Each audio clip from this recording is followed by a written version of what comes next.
We will now look at continuous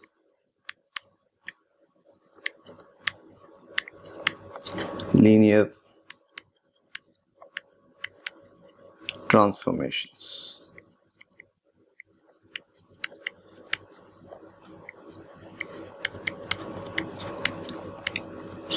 The word transformations could be replaced by mappings or operators.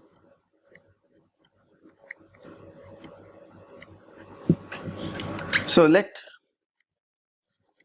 V and W be norm-linear spaces. Let T from V to W be a linear map. These are vector spaces, so we know what is meant by a linear map between vector spaces. So T is a continuous linear map if T is continuous as a mapping between the topological spaces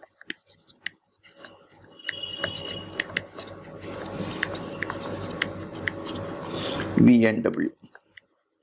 So V and W being norm-linear spaces have their norm topology. So if T is a map which is continuous with respect to these topologies, then you say T is a continuous map, and if it's in addition a linear map, you have a continuous linear map. Continuity is a local phenomenon, so you can also talk of continuous at a point or continuous, and the function is mapping is continuous on the space if it is continuous at every point. So we now have a very useful characterization of continuous linear mappings or transformations. So proposition. So let V and W be norm-linear spaces. T from V to W a linear map. The following are equivalent. So TFAE means the following are equivalent. 1. T is continuous. That means it's continuous at all points. 2. T is continuous at the origin. 3. There exists a constant K, positive, such that for all x in V, we have norm Tx is less than or equal to K times norm x. So since we are dealing with two spaces, let us specify the norms where the norms are. So norm x here is in V and the norm Tx here is the norm in W. 4. If B equals set of all x in V such that norm x is less than or equal to 1. So this is called the closed unit ball.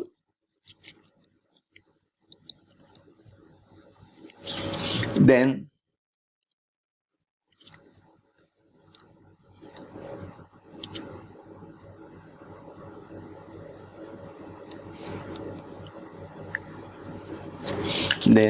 T of B is bounded. What do we mean by a bounded set? A bounded set is something which is contained inside a ball. That means we have a constant such that norm of Tx is less than or equal to a constant for all x in B. Then you say that it is a bounded set. So let us prove this proposition. So proof. So 1 implies an implied by 2. So if T is continuous, obviously T is continuous at 0. So 1 implies 2 is obvious. What about 2 implies 1? So let T be continuous at 0. Let x belong to V. Then let since we are in a metric topology, continuity can be studied via sequences. So let xn converge to x, then xn minus x goes to 0. T is continuous at 0, so t of xn minus x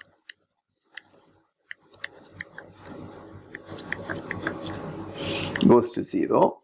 That is, by linearity, t of xn goes to t of x. So t is continuous at x for all x in V. So this implies that 1 and 2 are completely equivalent. So now let us show that 2 is equivalent to 3. So if 2 is true, that is, you have continuity at the origin, let us look at the epsilon delta definition. Take epsilon equal to 1, then there exists a delta such that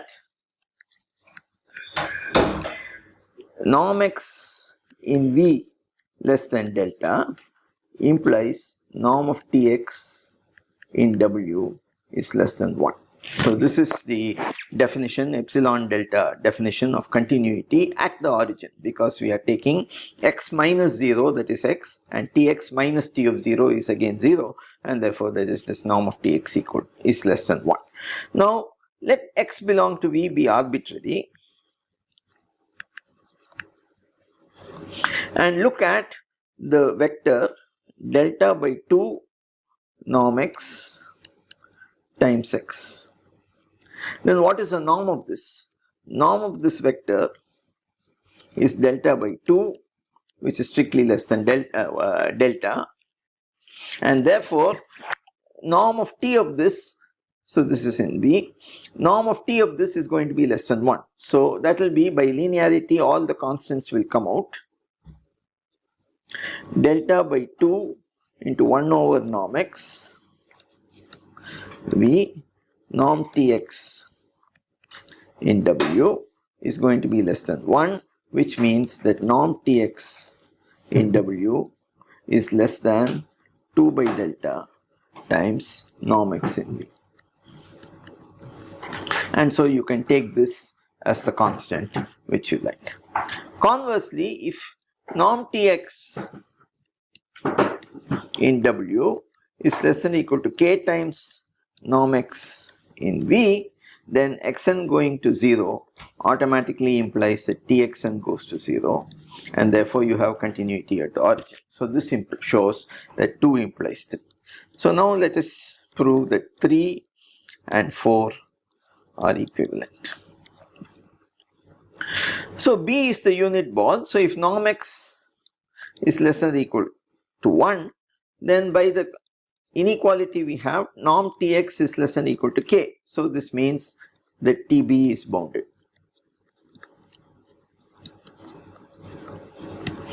Conversely, let Tb be bounded. That means norm x less than or equal to 1 implies that norm Tx is less than or equal to k. Then for any x in V, you look at x by norm x. This is norm is 1. So norm of T of this is less than or equal to k, and this implies that norm Tx in W is less than or equal to, so this is V here, k times norm x V. So this shows that all these conditions are equivalent to each other. So this proves this theorem or proposition. Now, because from this third condition, namely the closed unit ball is mapped to a bounded set, we can immediately see that every bounded set is mapped to a bounded set by T. Therefore, continuous linear transformations are also called bounded linear transformations. So, continuous linear transformation or map is the same as bounded linear map. That is, it takes bounded sets are mapped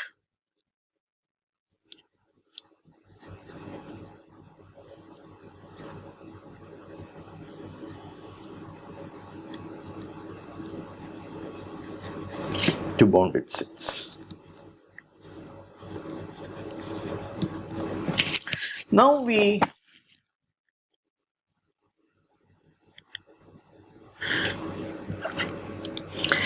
because it takes bounded sets to bounded set, I am going to make a definition now. So with some foresight, I am going to call it norm of T.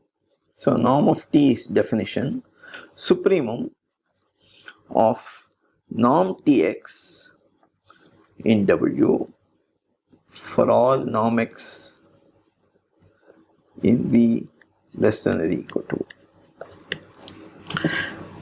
So we are going to study this, and we will eventually show that this in fact defines a norm on the space of all continuous linear transformations. We have to first check that that's a vector space. We'll do all of that. Okay, so I'm going to make this so definition is norm of T is supremum norm of Tx over in W for all norm x less than or equal to 1. Okay, because this is well defined, because you know that T of B is a bounded set. So we have another proposition which allows us to calculate the norm of T in various ways. So norm of T is nothing but the supremum of norm of T of Tx in W for all norm x V equal to 1. So we are going to take the supremum over a much smaller set. This is also equal to supremum norm of Tx in W by norm x in V x not equal to 0 x in V. So you take all such ratios, that supremum is also. Then this is also equal to infimum of all k such that norm Tx in W is less than or equal to k times norm xv for all x in V. So we saw that if T is continuous, then such inequalities exist, such case exists. So we take the smallest possible such k, and then that is also, will also turn out to be norm of T. So let us prove these things. So I am going to call this number as alpha, call this number as beta, and call this number as gamma. So we have to show that norm T equals alpha equals beta equals gamma. So proof. First of all, norm T is a supremum taken over norm x less than or equal to 1, and alpha is just norm supremum of the same thing taken over norm x equal to 1. So this is a much smaller set. So you have to really that norm T is greater than or equal to alpha. Now you look at these two sets. Norm Tx over norm x equal to 1 can be written as norm Tx by norm x, because that is, so every candidate here is a member here. Conversely, if you take any such ratio, norm of Tx by norm x, this is nothing but norm of T of x by norm x by linearity, and x by norm x is of norm 1. So every candidate here is also a member here. So these two sets are in fact equal, therefore the suprema are also equal, and therefore alpha equal to beta. Now, since you have beta is a supremum, you get that norm Tx W is less than or equal to beta times norm xv by definition, and therefore beta is one of the k in this set here, and therefore it should be bigger than the infimum. So beta is greater than or equal to gamma. On the other hand, if you have any k here, then norm Tx by norm x is less than or equal to k, and therefore the supremum will also be less than or equal to k. That means beta is less than or equal to k. If beta is less than or equal to k for every such k, then beta is less than or equal to infimum. So beta is less than or equal to k for all k, and this implies that beta is less than or equal to gamma, which is the infimum. So in fact, this beta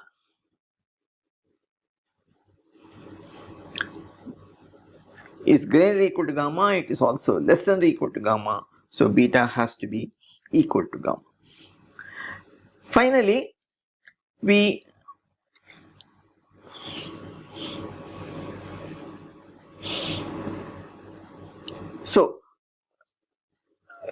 So now you take set of all x such that norm x is less than or equal to 1. Then norm tx is less than or equal to k times norm x, or norm tx is less than or equal to k. This means that the supremum over all elements in the unit ball, that is also less than or equal to k. That means norm t is less than or equal to k. And this is true for every k, therefore norm t. So the same way we have norm t less than or equal to k for all k. This implies that norm t is less than or equal to the infimum, which is gamma, and therefore gamma is greater than or equal to norm t. So we have a nice sandwich here. We have norm t on either end.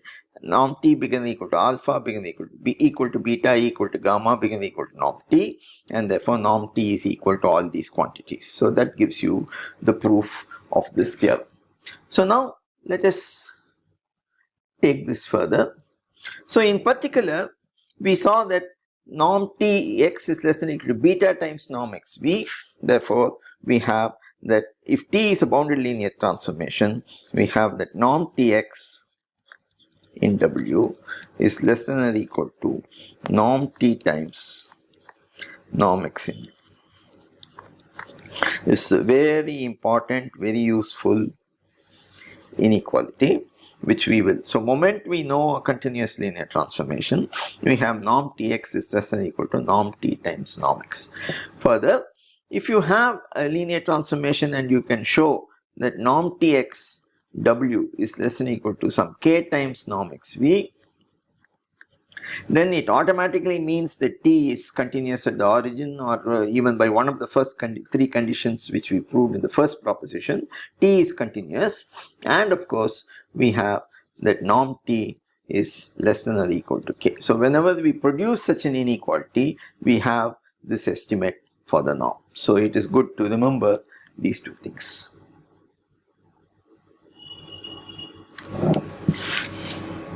So now let us define L of VW equals set of all t from V to W, t continuous linear. And I am going to define T1 plus T2 as x as T1x plus T2x, and then alpha t of x as alpha times t of x. So this is for all x in V, and then alpha is in the base field, which for me is R, or let it be C, it doesn't matter. Okay, now clearly if t is in LVW, this implies that alpha t is in LVW. There's no difficulty about that, because you're just multiplying by a number alpha, and therefore the continuity property doesn't change. But what about the sum? So if T1, so let us take norm of T1 plus T2x in W, that is T1x plus T2x. So by the triangle inequality, that is norm T1x in W plus norm T2x in W, and that is, we have just seen norm T1 plus norm T2 times norm x. So we have produced an inequality of this kind. So this implies that T1 plus T2 is also in LVW. So this space is closed under the vector addition and scalar multiplication. So it's a vector space, and we have also shown from this inequality that norm of T1 plus T2 is less than or equal to norm T1 plus norm T2. This proves the triangle inequality. It is absolutely trivial to check the other things. Therefore, norm T defines a norm on LVW. So LVW has a natural norm linear space structure on it. So you take the set of all continuous linear maps, you also get a norm linear space out of it. Now we can go a little further.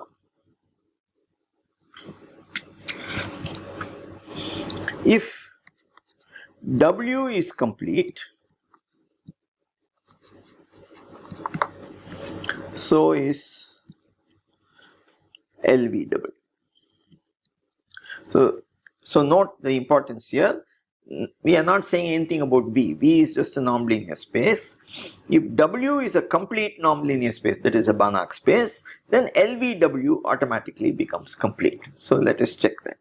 So we have to show that every Cauchy sequence converges.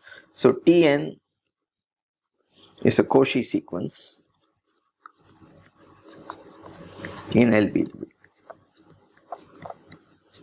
What does it mean? So given epsilon positive, there exists a capital N such that for all Nm greater than or equal to capital N, we have norm Tn minus Tm is less than epsilon. So, but what do you know? So norm of Tnx minus Tmx is less than or equal to norm Tn minus Tm times norm x. So for every x in V, I am no longer writing V and W subscript. You can keep them if you like, but I think now from the context you can understand in what space we are working. So this is V, of course, and this is W. If I forget it, please remember. Okay, so this for every x in V, this implies that Tnx is Cauchy.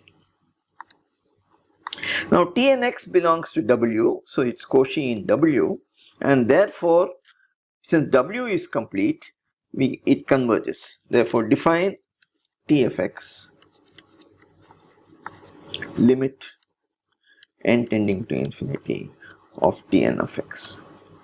Then clearly T is linear, no problem. So we now have a candidate for the limit. So again, as usual, we have to check the eligibility of this candidate. So we want to show, is T a member of LVW? First question. Second question, norm Tn minus T, does it go to 0? So these are the two questions which we want to answer. So the first thing is every Cauchy sequence is bounded. That means norm Tn, because it's Cauchy, is less than or equal to some constant. Therefore for every x, we have norm Tnx is less than or equal to norm Tn norm x, which is less than or equal to C times norm x in V. Now let n tend to infinity. Norm is a continuous function. We have proved this in the first class. Therefore norm Tx in W is less than or equal to C times norm x in V. And this implies that T is continuous. So T belongs to LVW.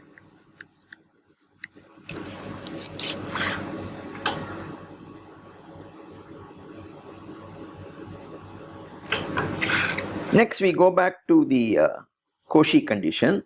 So for all x in V with norm x less than or equal to 1, we have that norm Tnx minus Tmx is less than or equal to norm Tn minus Tm times norm x. Norm Tn minus Tm is less than epsilon, norm x is less than or equal to 1, so this is less than epsilon. Now keep n fixed, so this is Mn greater or equal to n. So you fix n bigger than n fixed, m tends to infinity, and therefore you have norm Tnx minus Tx is less than or equal to epsilon for all norm x less than or equal to 1. And by definition of the norm, the supremum overall over the unit ball is the norm. Therefore norm Tn minus T is less than or equal to epsilon for all n greater or equal to n, that is Tn converges to T in LVW. So every Cauchy sequence does converge, and therefore if W is complete, then LVW is also complete. There are two important cases. So first case is when V equals W. So then you have the space LVV. So it is silly to write V two times. So we will notation, we will only write LV. So if V is Banach, then LV is also Banach. So you have the space of continuous linear operators. If the space is the same, V equals W, generally we use the word operator. Well, it's interchangeable with mapping or transformation, as I already said, but this is a space of bounded linear operators. So then the second one is very important. So if W equals R, or C if that is the base field, then we have LVR or LVC, and this we call as V star. This is a space of continuous linear functionals. Whenever we have a mapping into the base field, we call it a functional. So this is a continuous linear mapping into the base field, and therefore this is the space of continuous linear functionals, and it is called the dual space of V. And it is always